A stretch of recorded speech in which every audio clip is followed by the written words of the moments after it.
A war bride's joyful reunion turns into a nightmare no one saw coming. 2 years she's waited, and now the clerk says there's no room. Her wire never came. Janet's voice cracks with desperation. Then the hotel owner steps in, checks the register, and offers her a room until noon. She's grateful, unaware of what's coming. That night, sleep pulls her under. Fog fills a hallway, a locked door ahead. "Paul!" she screams, clawing at it. It won't budge.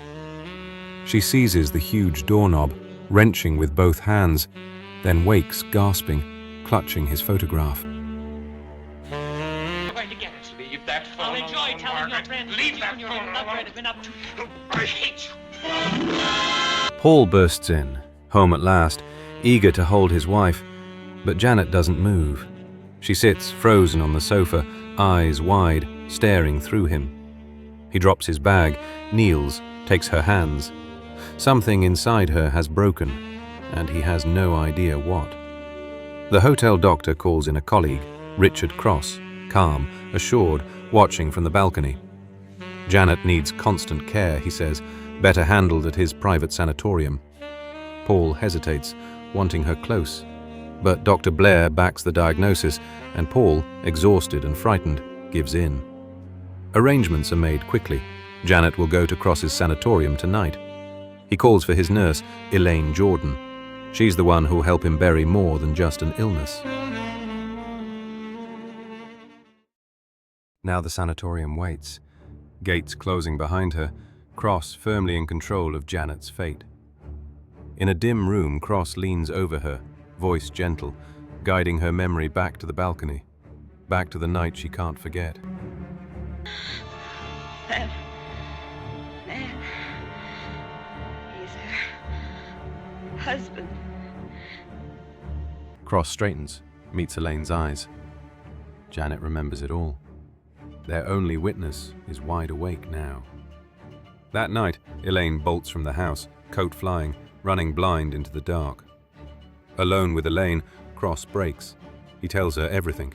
The argument, the candlestick, Margaret's body still hidden. He should have called the police. Now it's too late for that. Elaine doesn't flinch. Shock fades, she says, but memory doesn't. As long as Janet's alive, she's a loaded gun aimed straight at him. Paul won't wait quietly. He demands answers, insists on a second opinion. Dr. Harvey.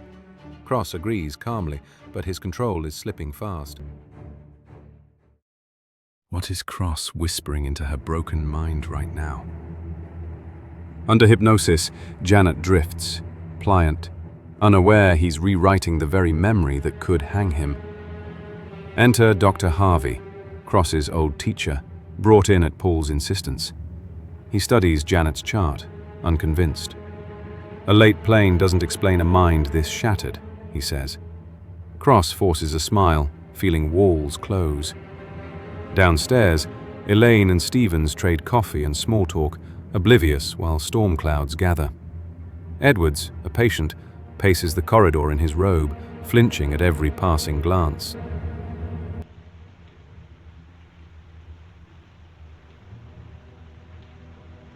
That's fine. Come along.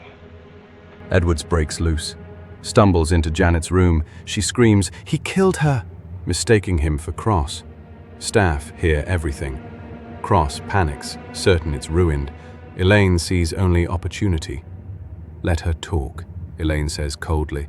Every wild accusation, every scream about murder only proves what they need proven. That Janet Stewart is insane. The truth becomes noise nobody believes, and Cross is safe. "Darling," she breathes, safe in his arms, until the door opens. Cross and Elaine step in, and joy turns to horror. She screams, pointing, "He killed his wife!" Down on the porch, Cross has his proof ready-made. Mrs. Penny insists her doctors want to kill her with a needle, just a mad woman's fantasy, he says. Paul watches, uneasy. Please help me. Get the police here, please. We don't need the police. police, Mrs. Stewart. You come along with me and everything will be all You right. don't understand. There's nothing the matter with me. I want the police. Now let her talk. Elaine whispers. No one will believe a mad woman. Cross unfolds the newspaper, dated weeks ago, and lays it before her. A very vivid dream, Mrs. Stewart. That's all it was. Janet stares, trembling, memory and reality colliding. You're losing your mind, he says, until the words start to sound true. A stranger arrives at the desk, Mr. O'Neill from the district attorney's office, waiting outside. O'Neill's news lands hard. Burglaries near the lodge, a pattern of violence. He wants Margaret's body exhumed. Cross balks, calls it sacrilegious, but agrees, because refusing would look far worse. By the fire, Cross floats the unthinkable, insulin, a collapse, an end to Janet's danger. Elaine leans close, her voice honeyed, pressing him toward it. He says nothing. The fire burns low between them.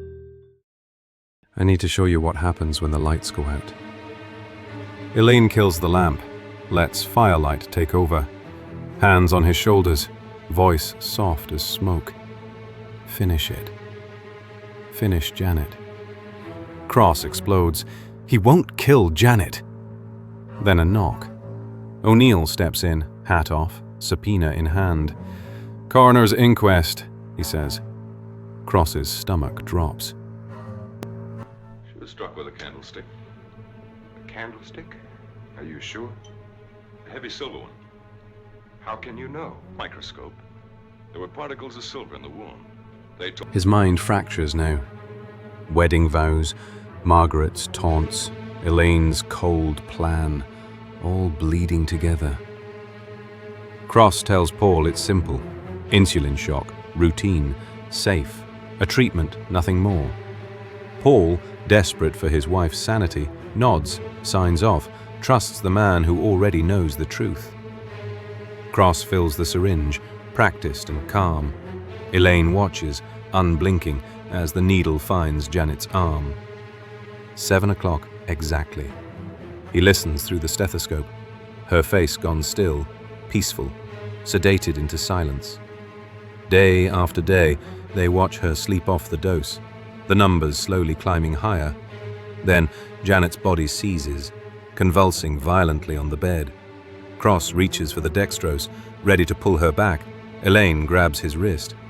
Not yet, she says. Let it run. Days blur into a grim routine.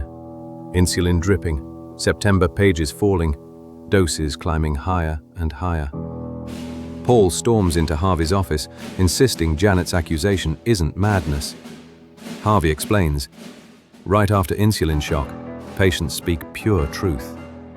Then Paul slides over the headline, Cross murder weapon found, and Harvey's face changes completely. Harvey dials the sanatorium. No answer. Something's wrong. He grabs his hat. Paul follows.